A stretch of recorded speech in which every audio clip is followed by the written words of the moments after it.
Good evening, my esteemed companions of the arcane, and a warm welcome to my spooky friends drifting through the endless ether. Once more, we descend into the Goldmundxy sanctum. I rise from the shadowed vaults with a flickering grin and a heart radiant with mischief. By now, you know the rhythm of this ritual. Each week, I conjure a pair of short form illuminations, swift rites of 3 to 5 minutes, devoted to tarot and oracle decks of every persuasion. Newly released treasures, forgotten relics, hidden gems, and those banished to obscurity for reasons both mysterious and painfully obvious. All eventually find their way to this altar. There are no endless flip-throughs, no drawn-out walkthroughs, and absolutely no personal drama. The drama woven into the cards themselves may, at times, rise like incense from a cracked censer, but what I offer is fast, incisive, bite-sized content designed to whet your appetite and awaken that quiet hunger to explore further, dive deeper. Via respawn challenges remain their own separate ritual. Some time ago, a friend asked how I approach the court cards within the tarot cosmology. Before answering directly, I realized I needed to explain how I organize the tarot as a whole, because the court cards cannot be understood without the structure that surrounds them.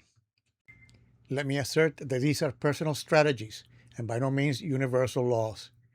One of tarot's great fascinations is its layered nature, the vast esoteric knowledge gathered through the eras. Tarot is a living testament, evolving with the ages, reshaping itself through culture, philosophy, and human imagination. It is a lifelong study, a labyrinth with no final chamber. I admit that my perspective is strongly influenced by numerology and the Tarot de Marseille, which I consider the source and basis of modern cartomancy. I am merely a scholar wandering through these philosophies, still learning my way through the puzzle. Numbers are fascinating, numbers have power. As a wise man once told me, the numbers never lie. Those are the hard facts. The numerological vibrations, archetypes, their correlations to astrology, and their links to the Kabbalah and the chakras, all of these deserve their own dedicated exploration. There are many ways to organize a major arcana. Some divide them into 3 groups of 7. I see them as 4 groups of 5, because the number 4 plays a special role in tarot. 4 suits, 4 elements, 4 court cards in each suit, and so on. Considering the Fool's journey as a life sequence of our protagonist, I divide the major arcana as follows. Numbers 1 through 5, the realm of individuals. Numbers 6 through 10, the realm of internal energies. And then, cards number 11 through 15, the external energies. Major arcana 16 through 20, the celestial or planetary realms. Another layer reveals itself when we recognize that cards 11 through 20 operate as the shadow counterparts of cards 1 through 10. I favor this mirrored architecture over the common numerological practice of reducing these teen cards to their single-digit vibrations.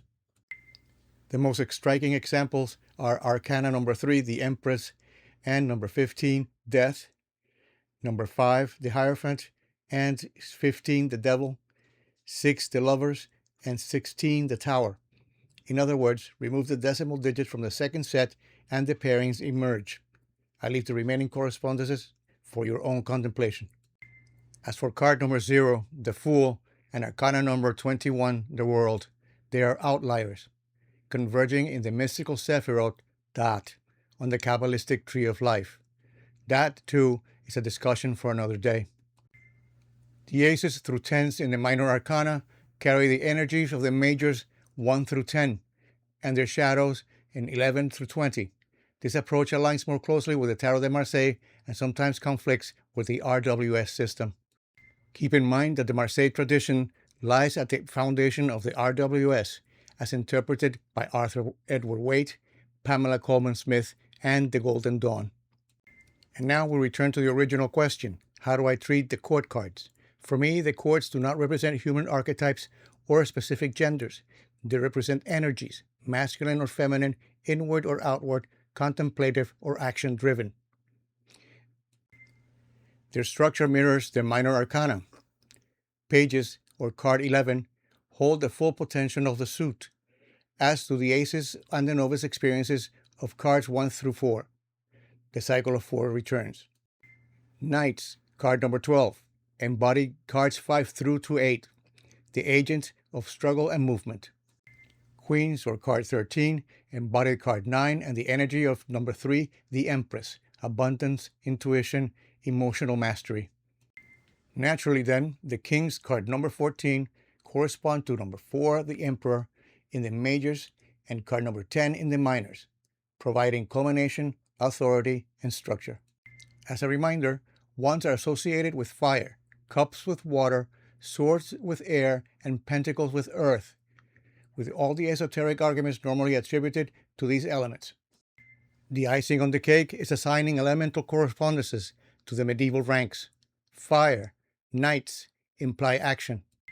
Water, the queens, imply nurturing and empathy.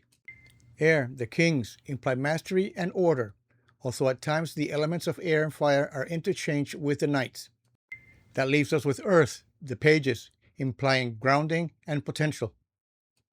All these associations tend to deviate somewhat from any accepted norms and are, of course, debatable. What I'm offering here, intentionally, is a starting point for discussion, just as I disagree with the traditional assignments of the 4 seasons to the suits. I take pentacles or coins to be the purest representatives of their category.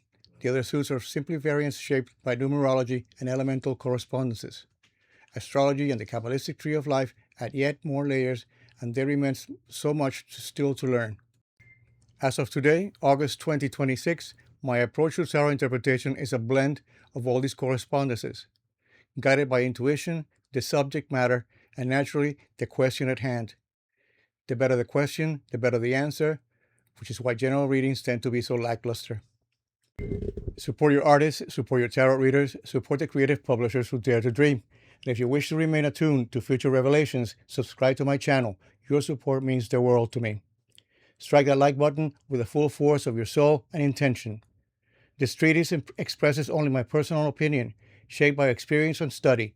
If there's a take-home message, it is this: explore the layers of tarot, make your own discoveries, draw your own conclusions.